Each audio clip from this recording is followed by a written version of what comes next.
Have you ever found yourself just pacing around your room, completely lost in a conversation that, well, hasn't even happened yet? Maybe you're prepping for a huge job interview, or finally figuring out the exact right thing to say to someone from your past. I mean, hours can literally pass inside these imaginary dialogues, right? Even though the other person is nowhere to be found. This brings us to the imaginary shower argument. It's a highly relatable and, okay, maybe slightly embarrassing shared human experience. We've all been there, right? Standing in an empty room, gesturing wildly at absolute nothingness? So let me ask you, have you ever rehearsed an entire argument in the shower before it even happened? Seriously, think about it. We lose hours inside these imaginary dialogues, perfectly crafting these amazing comebacks for someone who isn't even there to hear our brilliance. Well, if you just answered yes to that, take a deep breath. You aren't crazy. Let's provide some immediate psychological relief right here. This doesn't mean you're disconnected from reality. Actually, talking to yourself and rehearsing these interactions is an incredibly healthy, completely common human behavior. Okay, let's dive into this and look at the hard psychological science behind the behavior. It's known as mental simulation. This is basically your brain's method of creating scripts and rehearsing interactions before they actually take place, mostly to manage uncertainty. So, these aren't just random fantasies, they're strategic psychological tools your brain uses to get itself ready. And that leads right into rehearsing for the unknown. Now, what's really interesting about this slide is how it explains that racing feeling in your mind during these mental loops. Whether it's a big career opportunity or a tricky relationship challenge, your brain is actively preparing for future uncertainty. As the saying goes, what feels like overthinking is actually the brain practicing for the future so that you aren't caught off guard. This completely reframes how we look at racing thoughts. You're not spiraling. Your brain is literally running biological drills to make absolutely sure you're ready for whatever comes next.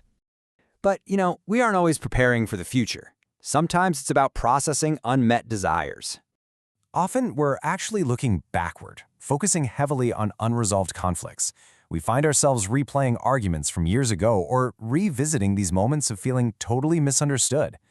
Ultimately, what we're doing is trying to create the closure that reality just didn't provide. By practicing the conversation in your head, your brain constructs a situation where you can finally secure the validation and, let's be honest, the win that you missed out on in the real world. And we should briefly note, for those of us with highly active internal worlds, this behavior is incredibly standard. Some people just naturally spend more time inside their own lines, constantly analyzing people and spinning up stories. For these folks, this mental practice is just a natural extension of an inner world that's always exploring endless possibilities. Which brings us to a concept I like to call the ultimate safe space.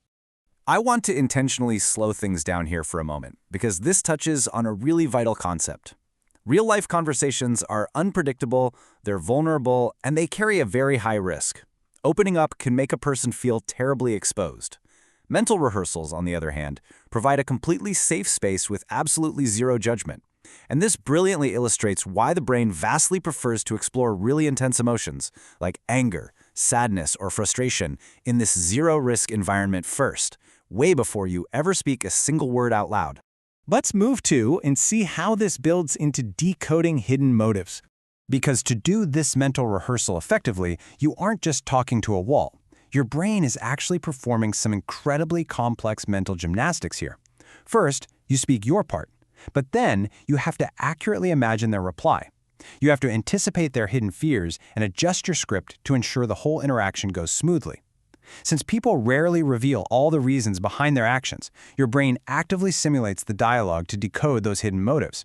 It's constantly mapping out the other person's mind so you aren't caught by surprise.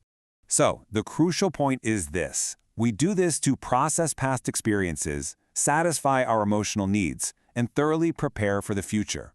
Practicing conversations in your head doesn't mean you're just overly anxious. It simply shows that you care deeply about the outcome of an interaction, and your brain wants to make absolutely sure you are perfectly ready for it.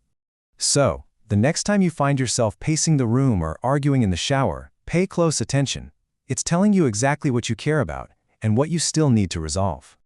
If you enjoyed this explainer, make sure to subscribe to understand the invisible reasons behind human behavior.